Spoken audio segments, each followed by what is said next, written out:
Hello and welcome. Thank you for joining us today. My name is Danielle. I'll be your host while we discuss Pillars of Light Stories of Goddess Activations. Today we have a special guest with us, Abigail Diaz-Juan. She is a co-author in Pillars of Light, as well as Awakening Starseeds Volume 1 and 2.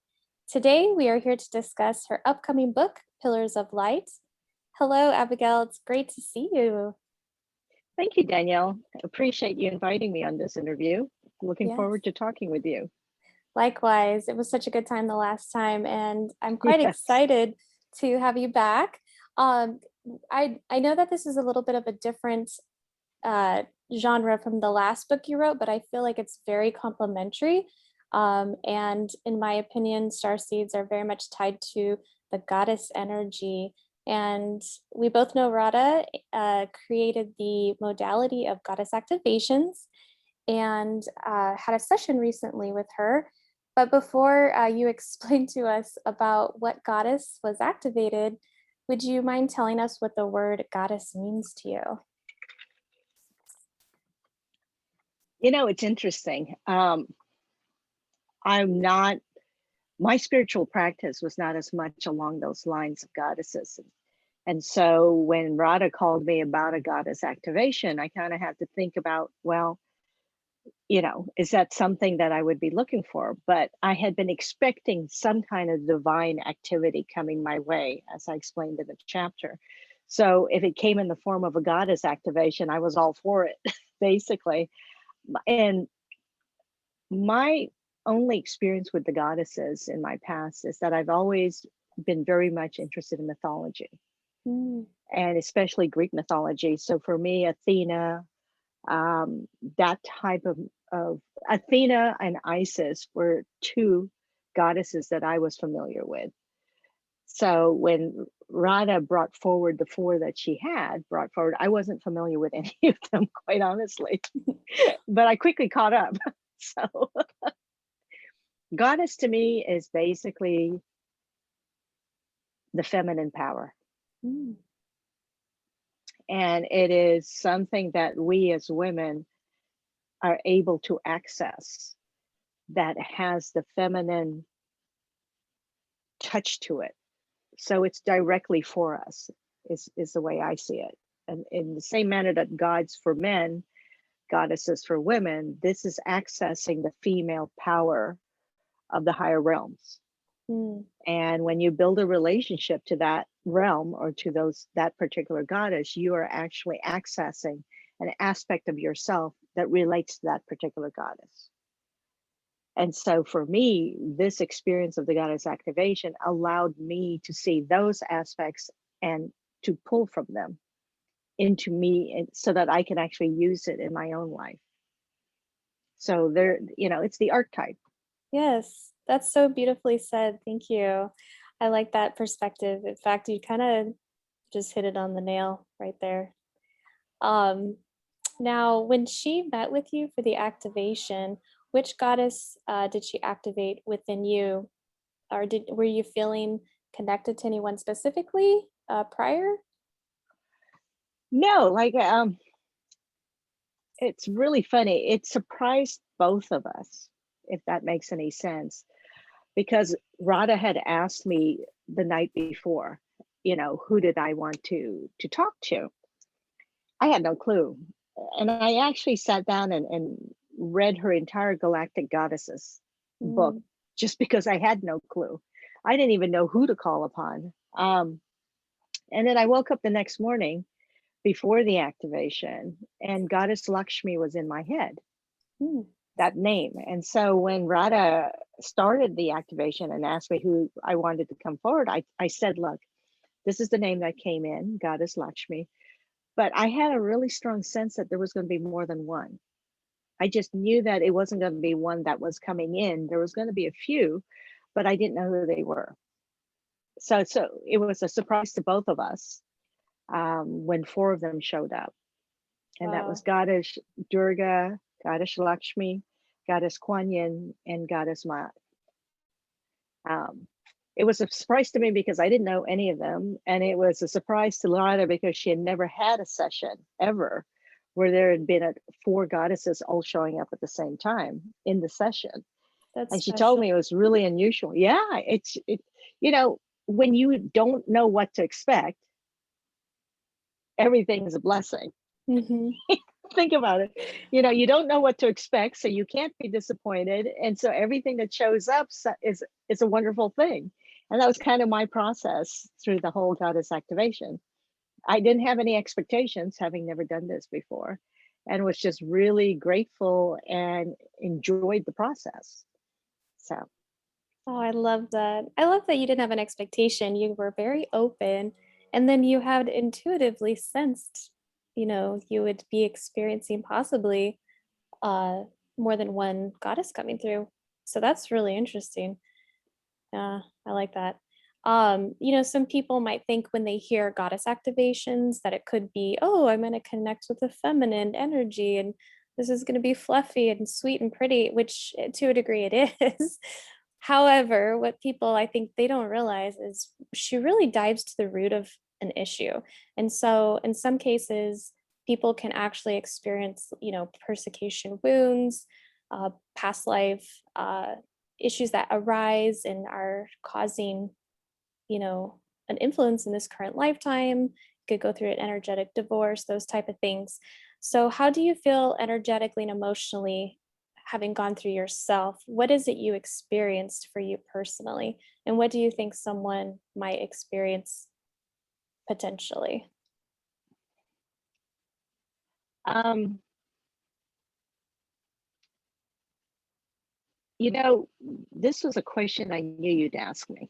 And I actually had to think through this particular question because I actually felt I had read a few of the other authors' stories that had been put there. And Okay. it's similar also in Awakening Starseeds, where the stories are intimate, personal, um, and fall under somewhat of a healing Hmm. category.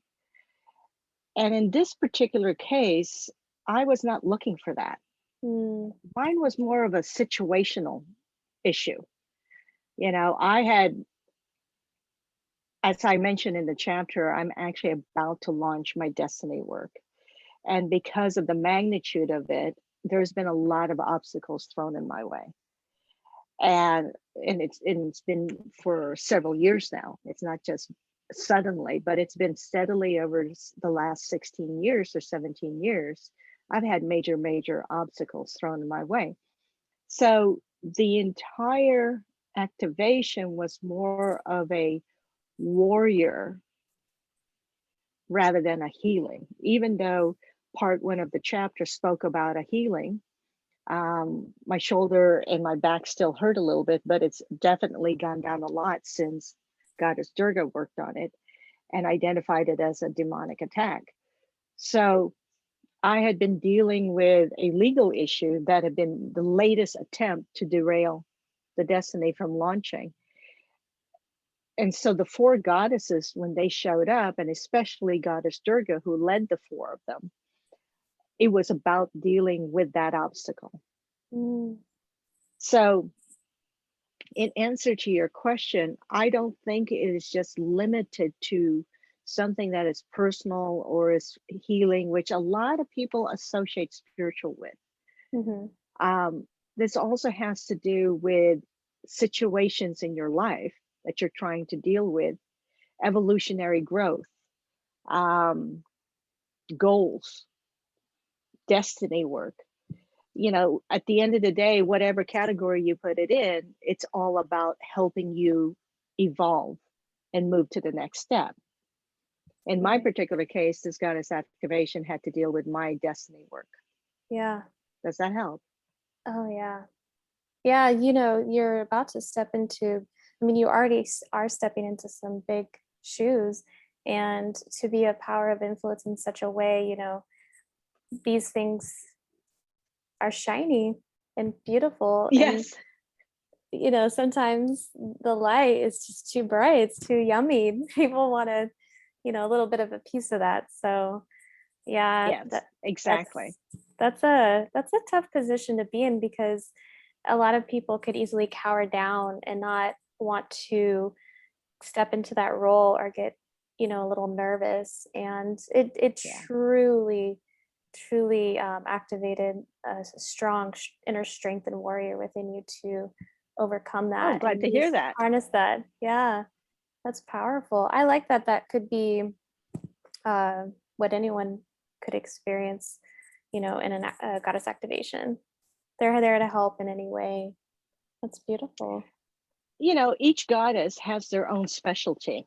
Mm-hmm. So, because mine was a situation on the battlefield, so to speak, I ended up with the legendary goddess Durga, who is the fiercest warrior in all of Hindu cosmology. So, again, the goddess showing up is an indicator what is meant to be dealt with.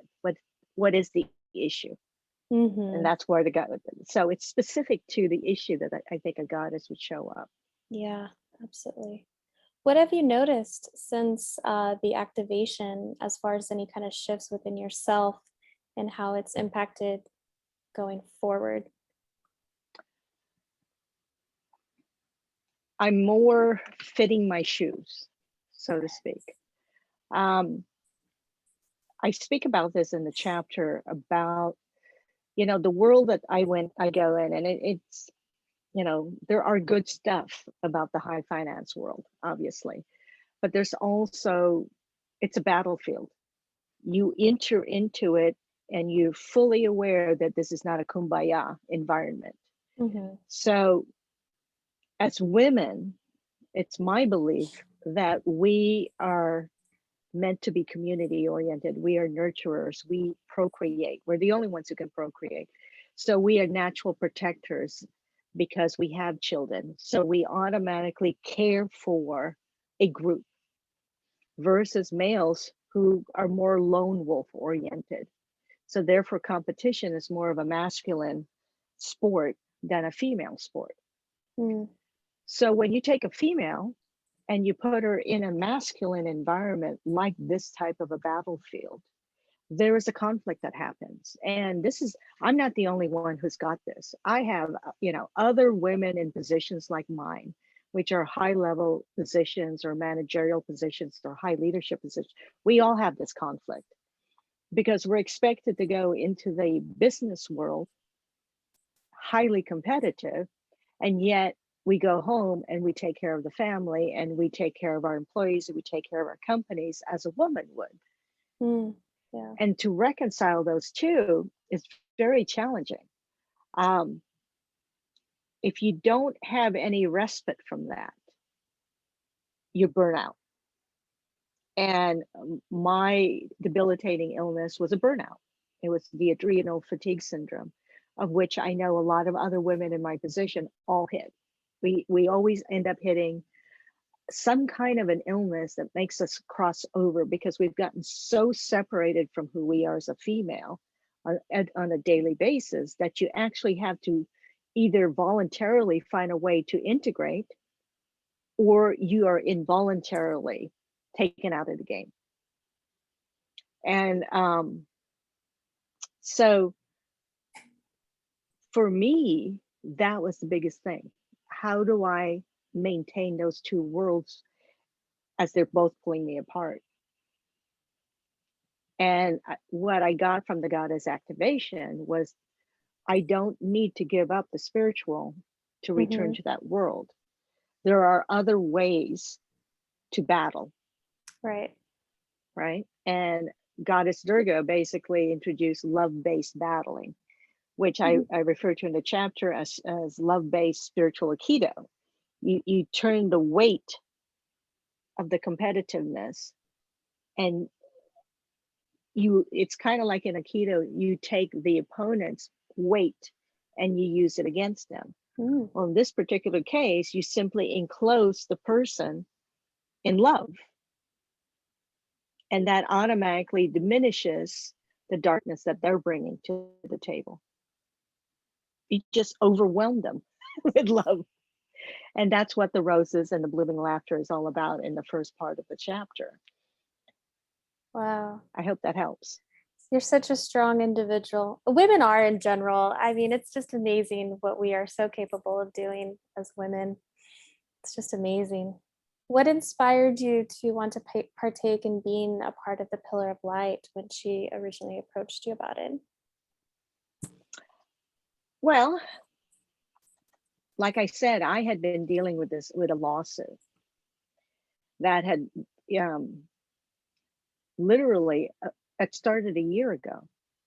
Wow. And the person who did it, the plaintiff, basically was so full of fear and desperation that she kind of jumped the gun. We had not done anything wrong on our side. And for some reason, she decided that she couldn't wait.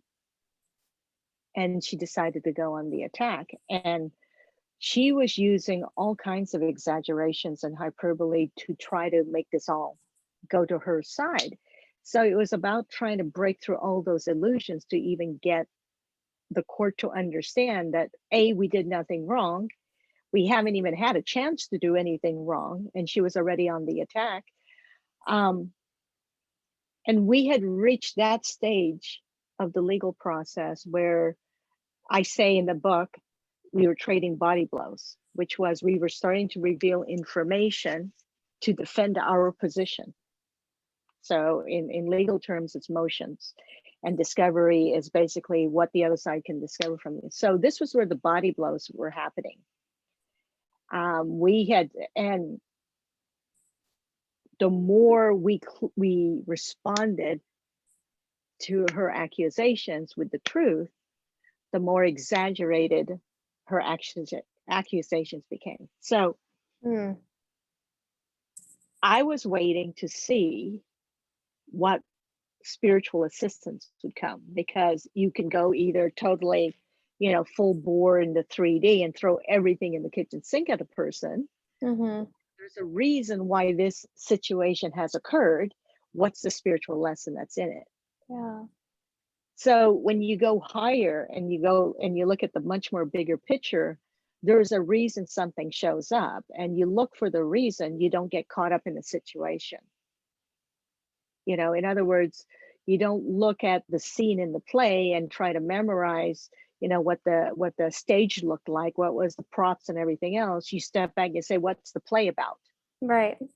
Right. Yeah. So I was at that point, and I knew that when you get to that point, you start to look around, you realize there's a reason for something to happen, and then you're waiting for that message to come. And I mentioned that in Awakening Starseeds in book 2. For me, whenever I'm about to pivot out of a situation or a state of circumstances, I get a message, I get an email. I almost always get an email.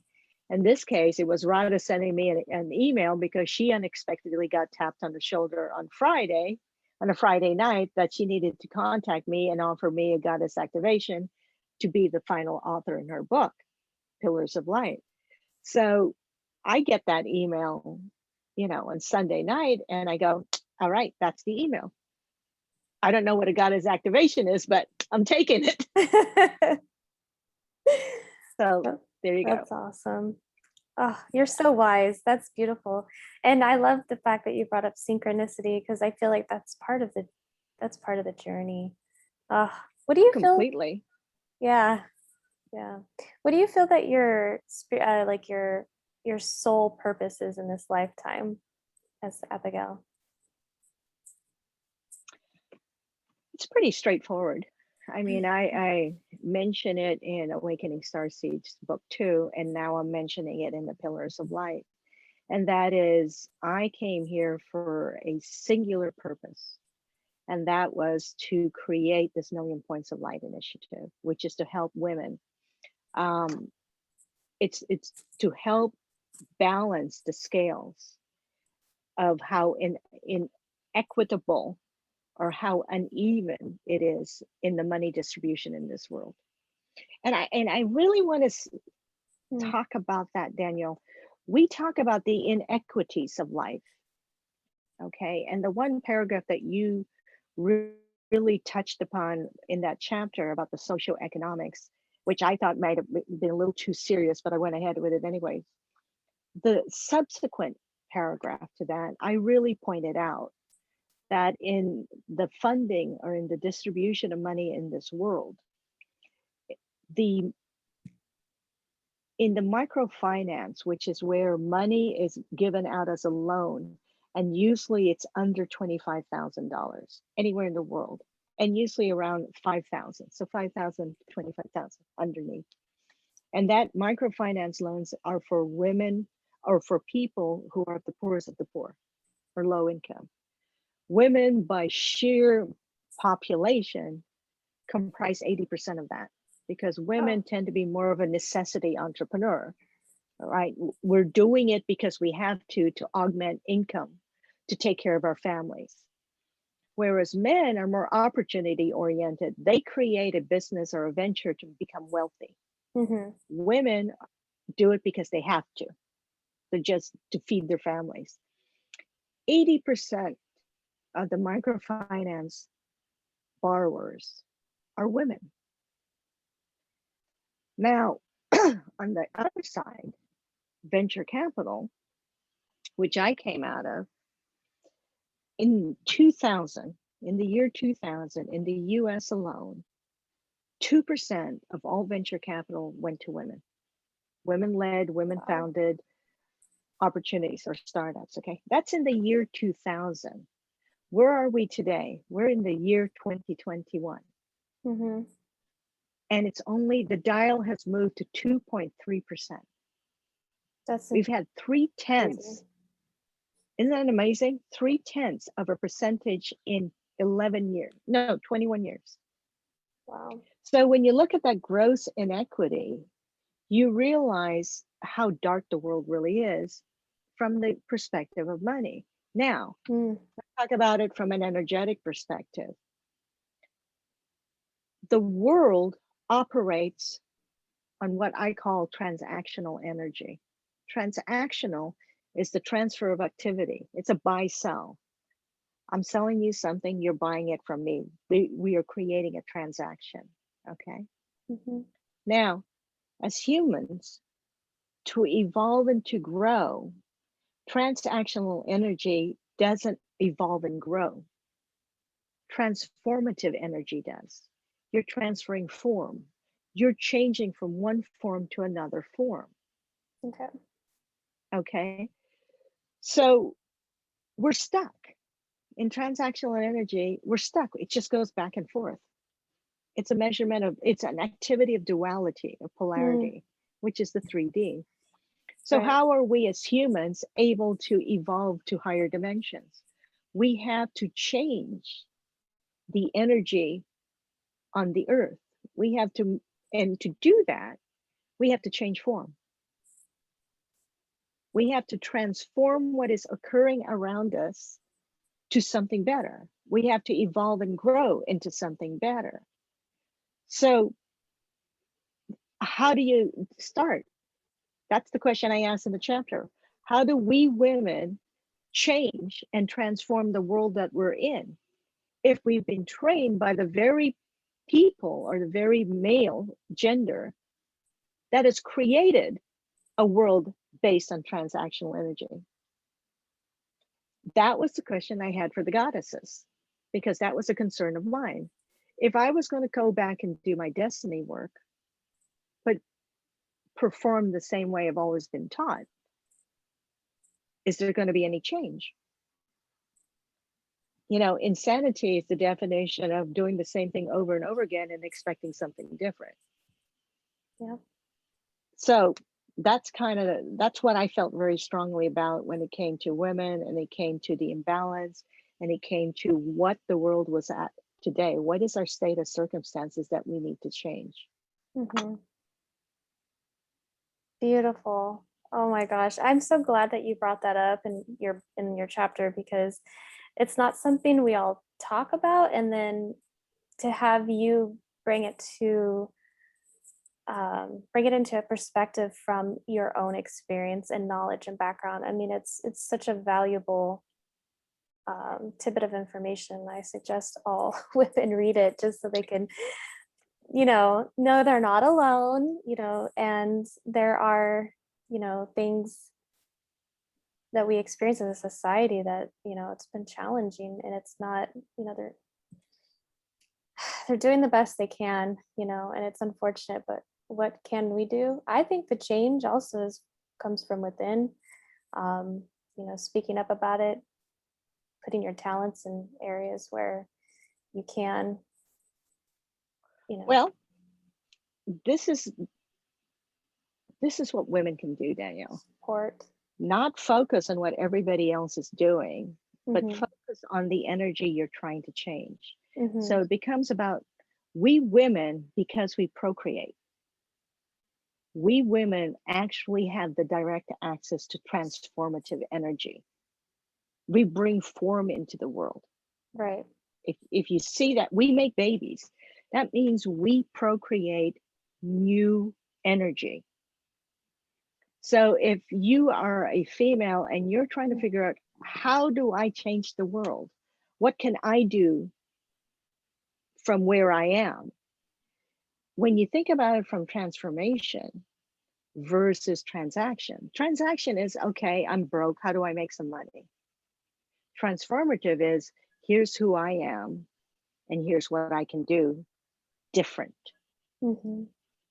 Those are the two very different concepts and arenas to play in.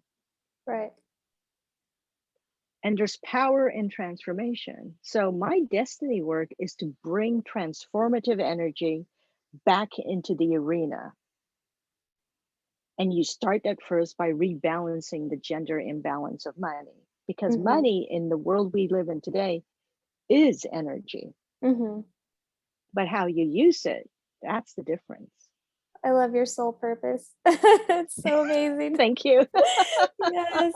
Oh, what a great pillar light you are. Beautiful. I'm so excited for everyone to read your chapter. Well, I really appreciate you being here today, but could you share with our viewers before we head out for the day, what your experience was like working with Radhaa Publishing? And again, I know you've worked with them a few times, so I'm sure you have a lot of wonderful things to say about them. And if you could share with them what it would be like if they were to.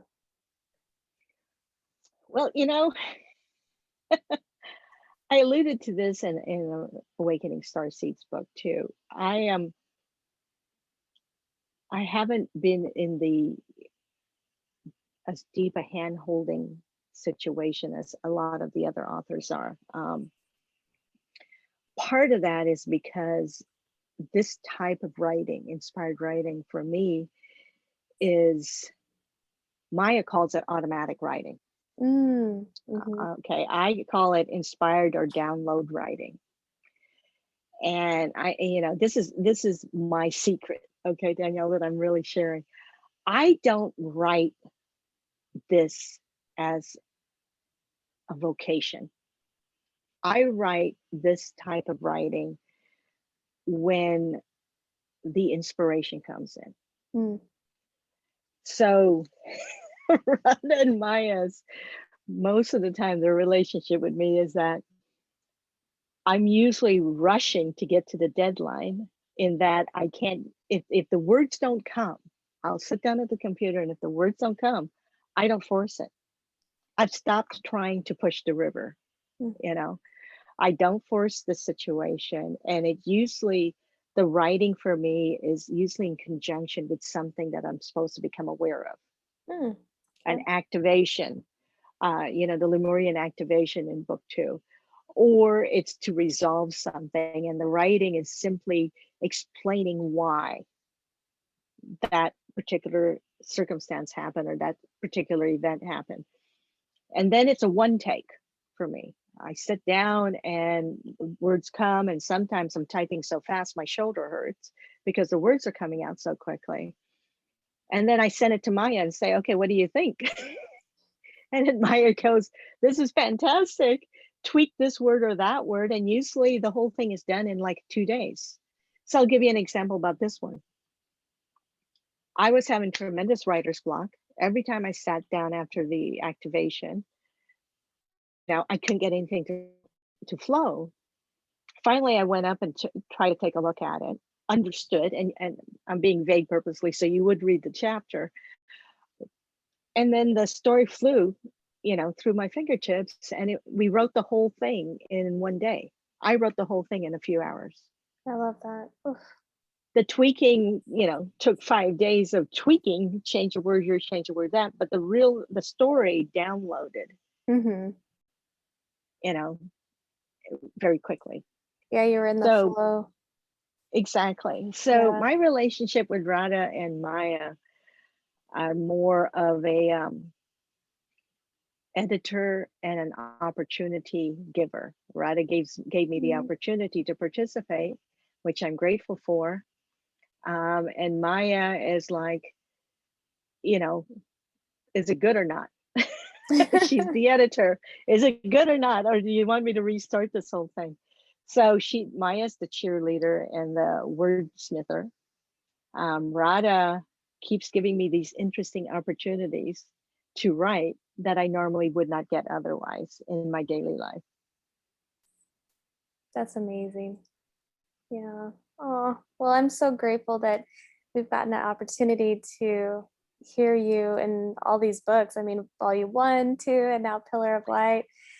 Yeah, you definitely you're very articulate and you have a lot of, experience that and wisdom that is definitely appreciated. And thank you for doing what you do and the support that you give to women. I love what you do. And I think you're such a great representation of all the goddesses that came forth in your, activation. And yeah, being a star seed, you're beautiful. Thank you so much. Thank you, Yes. Danielle. And thank I'm you for the grateful for all the, opportunity. oh, of course. Yeah, I'm grateful for all the goddesses. I mean, everyone that's listening, if you get a chance, I highly recommend listening to all the interviews. I know some of them could be a little long, but definitely worth the golden nuggets you might get along the way. No, I like that. Yeah. I want to be able to put the person behind the story, Hmm. and connect it in my head. So I am looking forward to seeing all the other interviews as Yeah. well. All right. Well, thank you, Abigail. I am actually going to be sure to list your information down below. So if you guys like to reach Abigail, we'll have her website up along with RDA Publishing. And until the book, have a good one. Thank you. Bye.